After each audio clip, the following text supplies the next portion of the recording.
Yeah, Rock Nation has dropped that new distribution deal. And baby, the way my spirit said, read the fine print, sis, this is for y'all.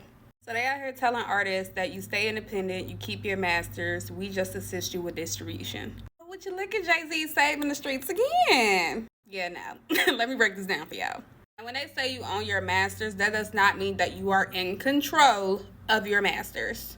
Well, what they actually mean is you own it, but we decide what happens with it.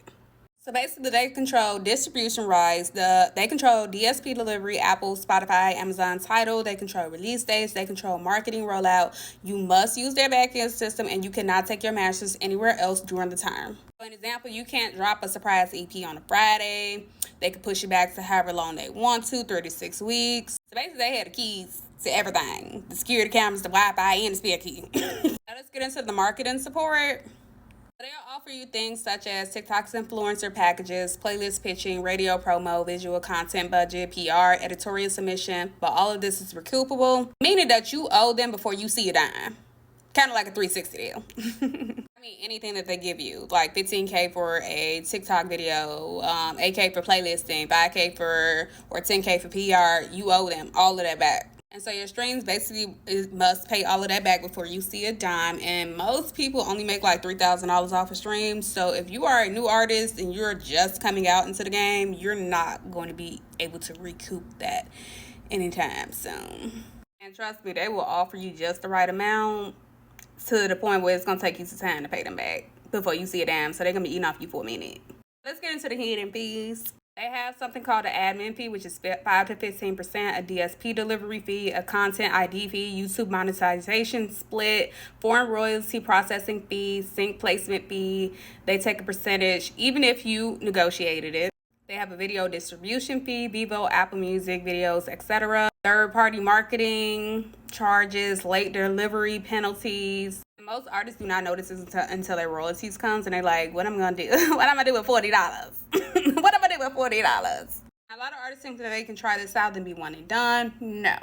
Usually in these contracts, there is going to be something called an optional extension that Rock Nation will be able to control. So basically, you think you can be one and done. Now they have the opportunity to force you to release 3 more projects before you can move on. And keep in mind, in this time, you can't take your masters nowhere, and they still control everything. So they call these things like commitment period, delivery requirement, release cycle obligations. So if you blow up, congratulations, you're going to be locked in with them for a little bit longer. Now, the biggest thing is they will own all of your data. All of your data. They gain permanent access to this. Let me list the data that they will have access to. They will have access to your YouTube analytics, your Spotify backend, streaming location, your audience demographics, playlist performance, your content ID fingerprint.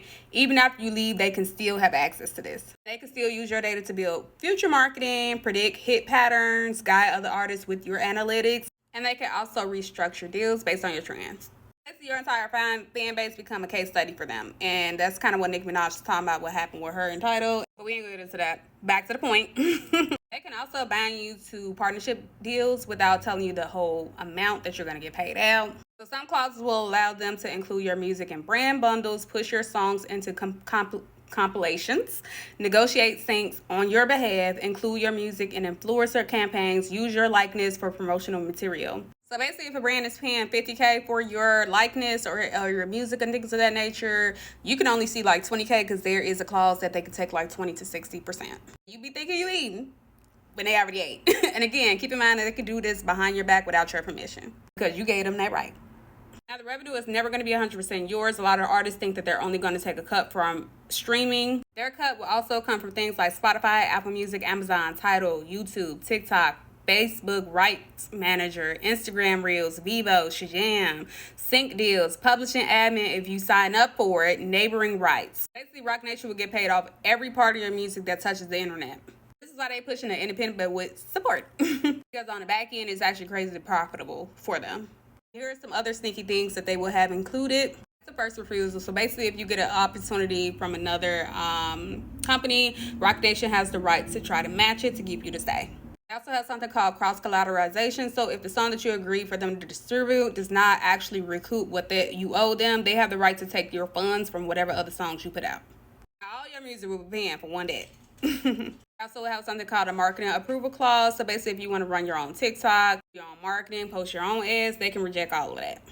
The name and likeness rights, also some clauses will allow them to use your likeness as well as your name, definitely for the promotion of the catalog. That's why a lot of people's like, oh, Beyonce and Nicki Minaj are still friends. She used her song that they did together on one of her campaigns. Essentially, what people are confused when Nicki Minaj says that Jay-Z owed her $200 million, it's that title deal that did it, baby. And if you sign with Roc Nation for this distribution deal, you signing over your life. Okay?